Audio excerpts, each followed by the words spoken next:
Hello and welcome to Thea the Awakening. This is a brand new Let's Play for a game that I've been looking forward to playing but just never really got round to recently. I've been working on quite a lot of a few of the Fallout things and setting the channel up. Now I'm in a good place and I'm really eager to play it. It's a sort of an RPG, it's like a Civilization 5 mixed with an RPG. You have your single standalone settlement and you have I think it's as many expeditions as you like, but you have groups of people wandering around, collecting resources, fighting monsters, and keeping yourself safe. It's very much almost a survival game. And it is permadeath too. You have characters that you can equip, you can rename, you can do many things with, but when they die, they die. So without further ado, I'm going to play the intro cinematic and we can dive right in. And so it was said that if the pillars of the world shall fall, darkness will descend upon all that lives. From the Book of the Dark. Man did not heed this warning. The sacred cosmic tree burned to cinder. And so the darkness came, claiming all that was bright and living in Thea, when all hope was lost. After a century without light, the sun rose once more. Thea awakened from her dark slumber, and you along with her. But Thea is not the world that once was.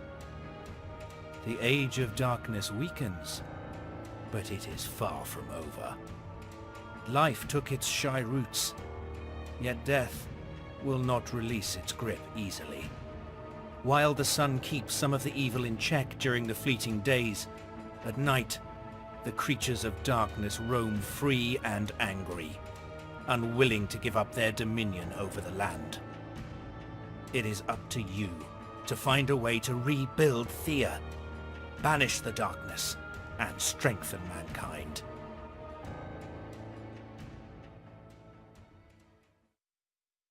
Okay, welcome back. A pretty cool intro cinematic, I thought. Let's get stuck right in. So, whenever you start a new game, you have a pick of the 8 gods at the top of this.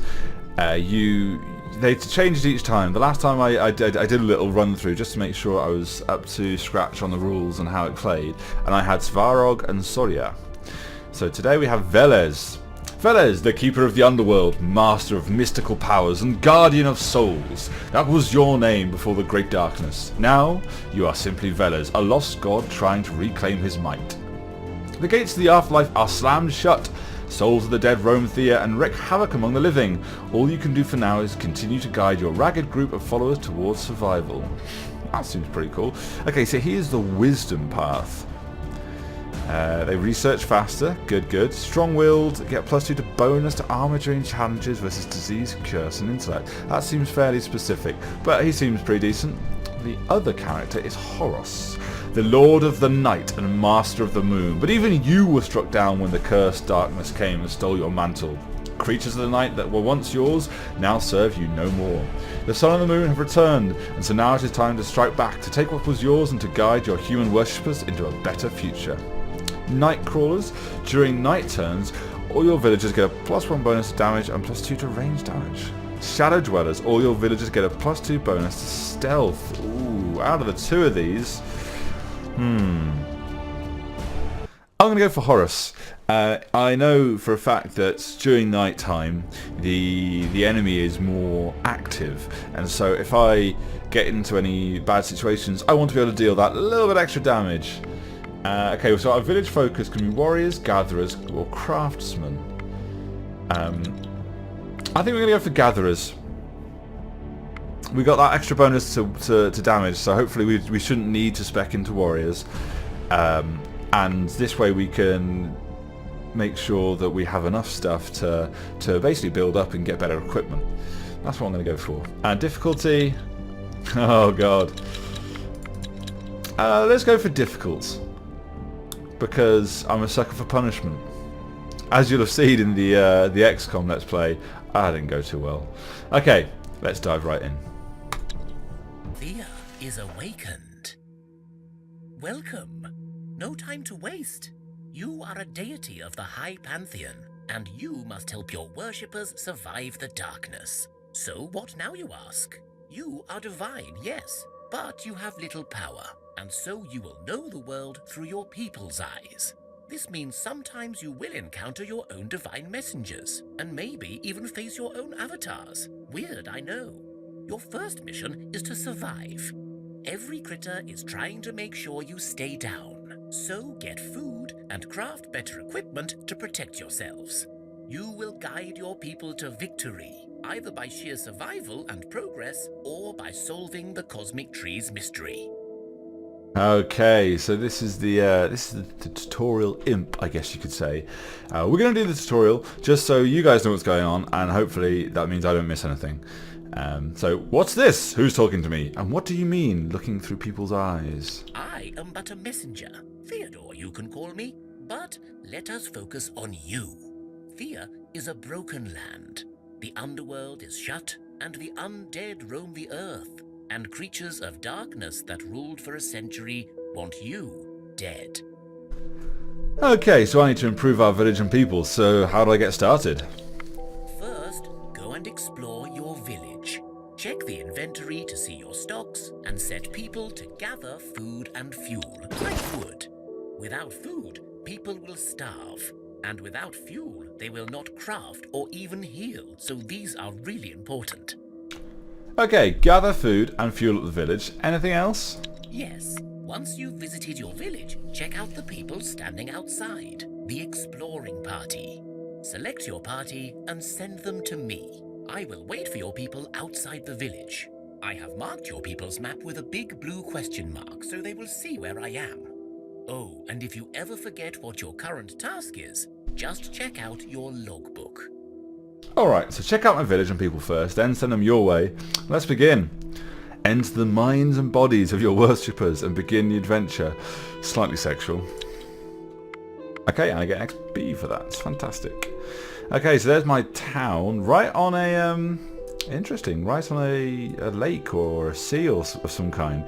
When I did the test run before, I didn't even see water. So I wonder how this going to impact how what my village can, I don't know, gather. Hopefully fish. Okay, so let's learn the basics of map navigation. Yeah, drag and click to move around. Scroll, zoom in and zoom out the scroll wheel. Right, select the expedition, and let's go to a hex. Let's go to this one. Let's not go straight to Theodore. Let's just do this. Now I'll help you set up your village tasks. Fantastic. So click on that and press this. Okay, so first things first, we need to gather stuff. That's an obnoxiously loud axe. Here you can see all the resources that can be gathered. Food is marked with the spoon and fork icon. Interesting. Okay, so basically just put people in there. We want people with high gathering skill to go into these gathering tasks. So let's put Isbor there and Barnim over here. Vaclava has no gathering task, so we can put her in here, but you notice she adds a pitiful 2 to the score. The main, if I put her in on her own, the person in the main slot automatically gets a bonus of double. I think it's like maybe 2.5, I guess. So if I put Isbor in with Barnim over here, he only adds 25, whereas if I leave him on his own, it's 50. So you get basically double. That doesn't really help the Vaclava, as she's still pathetic at that. So we're going to close that and get those two. So every 2 or 3 turns we'll get a chunk of meat and some wood, or fish and wood. What we are going to do though is get her crafting stuff. Close is a good idea, as Theodore suggested down here. So we have 3 materials to begin with. We have vine, string and leather. The primary material, secondary material and catalyst all need to be filled, but putting different objects in different places will have different results. So if we put the vine in there, the string in here, and the leather down there, we get something that gives us 4 armor. That's actually not bad. The best I could make when I did it last time was only 2. 4 armor is good. If we move this around, so if we have leather, leather, which will use all our leather just to make 1 item, that gets us 3 armor but also 1 dexterity. We swap that around. That's the 2 armor. Can I, for catalyst, if I do that, that gets us 3 armor, 1 dexterity again. Secondary material, that's 4 armor. So what do I want to make? I can only make one of these vine shirts because I would use it all up. But if I want one of these really nice armor and dexterity jerkins, I guess you could call it, that's also going to use up pretty much all my leather. I have 3 people in the base and I think 4 people outside, so that's 7. So obviously I can't make clothes for everybody. So you have to choose. Do you basically use the worst materials, but that means we'll get you more, or do you try and make high quality materials but have less of them? Personally, I like the idea of getting better materials, so I'm going to make... Oh, what actually have I done this one? So that's 4 armor. What happens if I put that there? That's still 4 armor and saves my leather. I like that more. So I will go with this. Yeah. And let's put Vaklava in there. So as she's a much better crafter, she, as you can see, does a lot more towards this. Take her 3 turns to make that. It's nice. Okay. Brilliant. Remember, you can click the question mark to get more help. Tutorial videos, and that ends a turn, which is in the bottom right. Okay. So, now we've done things. Let's go and do Theodore's tutorial. And question mark. Theodore welcomes you. Well, hello there. I see you're finding your feet and making first steps into the world. Well done. That did sound like he just went third person and then welcomed me. Stop speaking to yourself. Okay, so what now? Events, such as meeting me, will occur throughout your adventures. Sometimes they are random, sometimes predestined, and always varied. Events can occur when you're out exploring, but also globally, or within your village. So remember, leaving your settlement unattended may be dangerous. Right, events can occur anytime, both within the village and out in the world. Anything else? Many events will ask you to bring stuff or do things in order to move to the next stage. I asked you before to gather food and fuel in your village. So you can gather resources in your village, but also by setting up a camp when you're out exploring. To set up camp, stand on an empty hex and choose the tent icon from the mini HUD. To Right, set up camp, stand on an empty hex and choose the tent icon from the mini HUD. Thanks, Theodore. Right, we can gather by setting up camps in the world. Got it. Good. Now events can lead to conversations or just random disasters, but they can also lead to challenges. To show you what I mean, track down a pack of boars nearby, marked by a blue question mark, and bring me back their bones. Alright, point me in the direction of these boars then. Aha, we get +1 XP and +1 research. Okay, so your villagers need to eat. Each person uses 1 food item per turn. Food is needed to heal wounds. If villagers run out of food, they will starve and eventually die. Having a good variety of food provides many bonuses. Fuel is needed in the village and in camps. 1 fuel items per turn is used. Without fuel, there will be no additional healing and any task will take twice as long to complete. Okay, that makes sense. Alright, let's go basically take these boars to town. You find the boars Theodore told you about. There is only a couple, so it should not be too hard. However, instead of a straight fight, you can try to do a proper hunt. If you have the right skills, that is. Or better yet, you can go all native on these beasties and wrestle them to the ground. Not an easy option, that one. Okay, so these skulls next to the options are the difficulty rating. And it says there 1 to 5. 1 should be very easy, 2 is middling for me at the moment, and anything higher than 2 I should probably avoid for now. Let's go hunting. It's the easiest one, and... Great. You have the right skill, in this case gathering, to enter into an alternate challenge. In non-fight challenges, the wounds you get during the challenge do not carry over after it finishes, meaning you have less of a risk of dying. Okay, well that's a good point to make. If you actually went for an attack, or if someone attacks you, you can lose. This is what I talked about before about the permadeath. You can actually lose your villagers. However, if you're ever doing a challenge and you lose, even a complete total utter annihilation, you won't lose anybody. You just might be a bit humiliated. Okay, let's begin that combat. Okay, we could go through these, but it's going to be much easier if I just describe it. So we have the enemy's cards at the top here, and my cards down at the bottom. Usually it will give you the option to, I might have missed this just now, but it usually gives you the option to reshuffle. If you have some of your best people in the support section, and you have some weaker people in the attacking section, that's not going to be a good start for you. So what we have though, we can play one card, and then the enemy gets to play a card. So let's throw out somebody. This guy, she's got a good defense of 10, and she's got, you know, it's an alright attack of 6 for a hunt. So let's throw her out there. Okay. Opponent's turn. Okay, he took out hunting. He actually gets to play both his cards. It's semi-random how many cards you get to play each turn. The more cards the opponent has, the less you can play in each turn, so you just generally do one at a time. And then, as you can see now, sometimes they'll get to play all theirs, and you go and do all yours afterwards. Right, so this card came from his support, and what he chose Get Closer.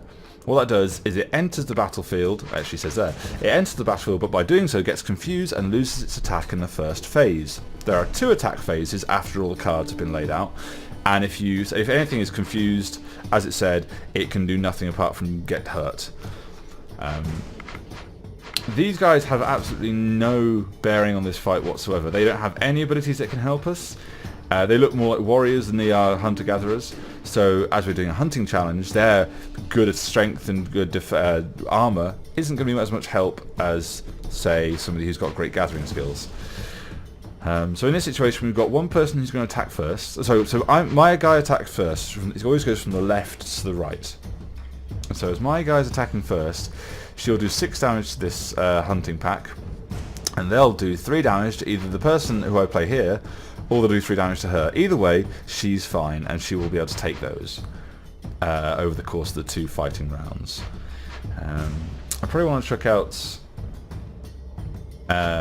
if I chuck this guy out, he's got no attack, but I can use the abilities of this guy to increase the offense value of your last card in the initiative queue by the support level. So this guy supports by 4. He's going to give him 4 attack. Actually making him useful over both stages, rather than... I could have just played that guy who I discarded as a Get Closer, but he would have been confused, so he wouldn't have been able to do as much. This is where the kind of the tactics comes into it. I'm overthinking this one because it's very, very easy, but this is just to explain what I know of the tactics. Okay, let's play you, and these guys, they can't even do anything, so I'm just going to end the turn. Okay, fight phase.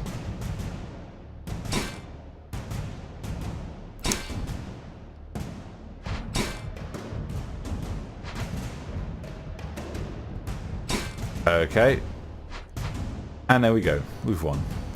If that was like a pro and caught them unaware, your loot may not be as plentiful as a straight fight, but you did not risk getting wounds, so your people will not have the danger of dying now.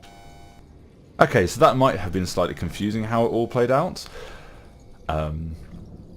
Essentially, as I said, it goes from left to right. Ignoring confused people for the first round, they each do damage to the person closest to them, and then they take damage in return when it's the enemy's turn go to attack, and that happens twice over. If you still have cards left at the end, if anyone has anybody alive on one of the sides, then you basically put everyone who's alive back into your hand and play the game again. For now, we've got ourselves the bones that Theodore wanted, and we've got some meat and some leather. Nice. Okay, and now we want to go back to Theodore's tutorial. Theodore welcomes you. Well, hello there. Okay, we've got the bones. Wonderful. Well done. And keep your resources. Oh, very nice of They you. come in handy on a rainy day, you know. As you saw, you got both experience points and research points, on top of any material rewards. All of these will help you grow stronger. Oh, okay, so we gain experience from research by doing such tasks, and we can get rewards, so what now? So, you've discovered that some events will let you solve a situation through more than combat. These non-combat challenges are often just as hard. But it means that fighting is not the only way. Remember, wounds from combat challenges can kill your people even after the fight. So choosing a different path is often safer. And having a medic in your party will help decrease the chances of dying as well. Anyway, great job on the boars. Oh, thank you very much. Thanks, but the challenge was still very confusing. Can you run down some of the basic rules? If you guys are still confused, I can answer some questions in the comments, but it's essentially fairly simple. Just the only thing that changes per challenge, because combat is always the same, it's always attack and defense, and it's very much a standard. You're using the standard RPG tropes for, not RPG tropes, but standard RPG statistics for combat. However, the challenges, essentially, they have all the same skill trees, so you can still attack people, you can still support, you can still get closer and do all that stuff, but it just uses different statistics. So against the hunters, we use gathering instead of attack. That's essentially the difference between each of the challenges. Okay, thanks. I think I'm getting the hang of things. Practice makes perfect, you know. Oh, okay. So now that the boars are done for, let's practice one more challenge type. Social encounters. I spotted a fellow demon called Hurlik, and I want you to convince him to give you some gold. When you have it, bring it back here. Okay, go and talk to a Holic and get him to give us some gold for you. Got it. Alright. There he is. A little bit away, and there's some enemies in the way, but we can still get there, I'm sure. Right. I've got no movement left, so let's end this turn. Aha! Okay, we have unspent advancement points. Right, so we can actually research something. You can research, so at the moment we can only see and gather these materials, these materials here. Obviously we can gather food as well. But at the moment this is all we can do for construction materials.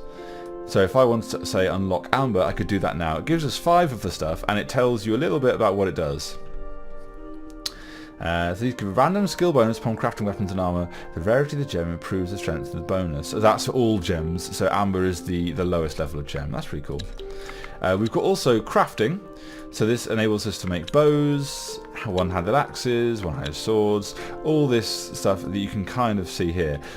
Interestingly, we can make better meals as well.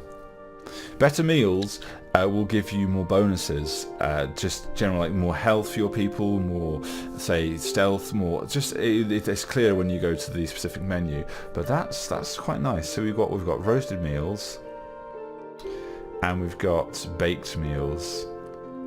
They are lighter than carrying raw ingredients, but roasted meals are more practical for travelling. Okay. What else we got there? It's just staves. And then the final thing we can research is construction, which is all pretty damn good stuff that you can build in your city, like herbalists' huts. You got the cabbage field, sometimes gives you babies. Fair enough. The well. These are all really useful, but they take a lot of materials to build. At least, what was that? 60 wood would build one. Then again, you might want to actually give yourself a better chance of getting a good watchtower, so you want to build it with bone or clay or something. I don't have those yet, so I'm going to go for gathering. And I want to go for steel, but that doesn't actually reveal anything further down the tech tree. So I think I'm going to go instead for quartz. Abundant mineral, very hard, once used for decorative carvings, now valued for durability, which is why I want it. Comes in many colours. Let's go for that.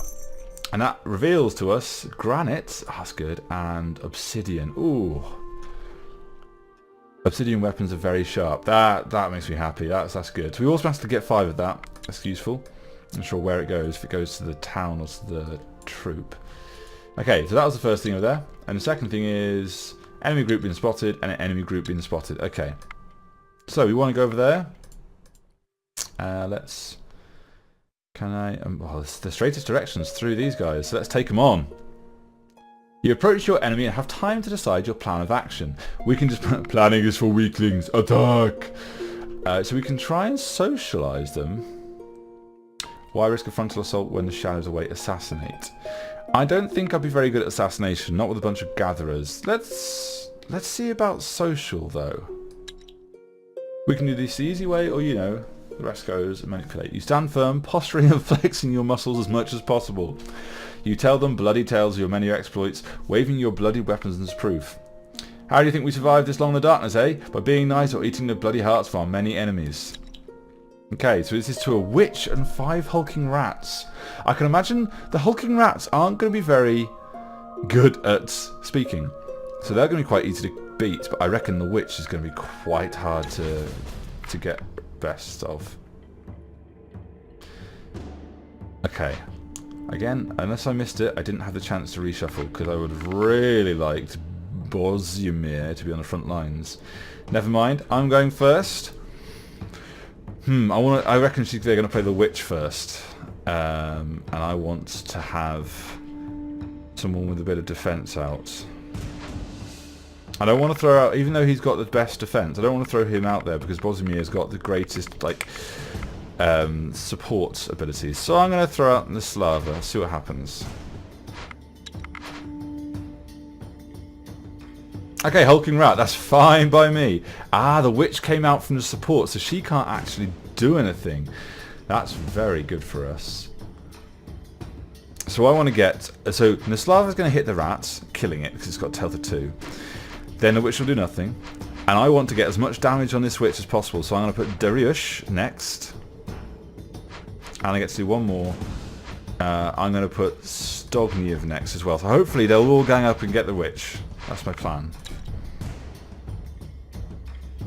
Okay, hulking rats. Now, I don't really care about these hulking rats. I could use counter tactic, which discards a random tactic card, or I could use counter offense, which discards a random offense card, and it does it based on this number here. This 2 has to beat the number in the corner. So if this card in her hand was a 3 and I played counter offense, nothing would happen. I would just get rid of my good card. So I don't want to chance that. And I don't really care about the tactics. They're going to play them as confused creatures who aren't going to have no problem in beating. So what do I want to do?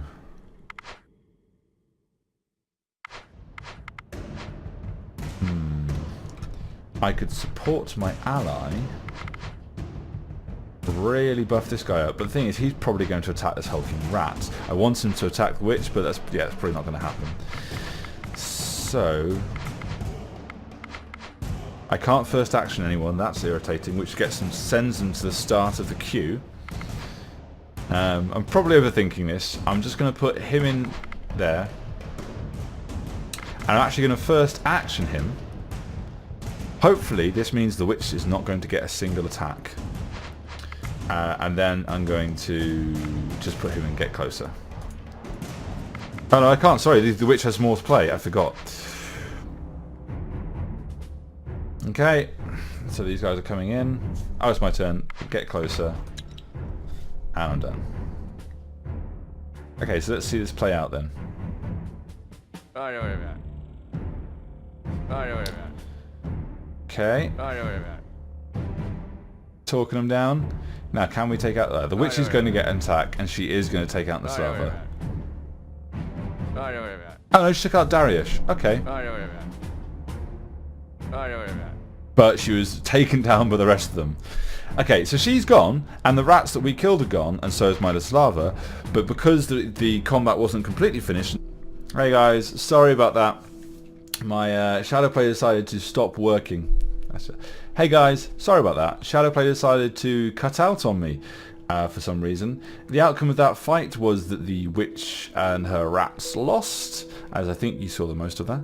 And we gained 2 spider silk and 2 meat. So not the greatest haul, but nobody got injured. We're fine, we're good.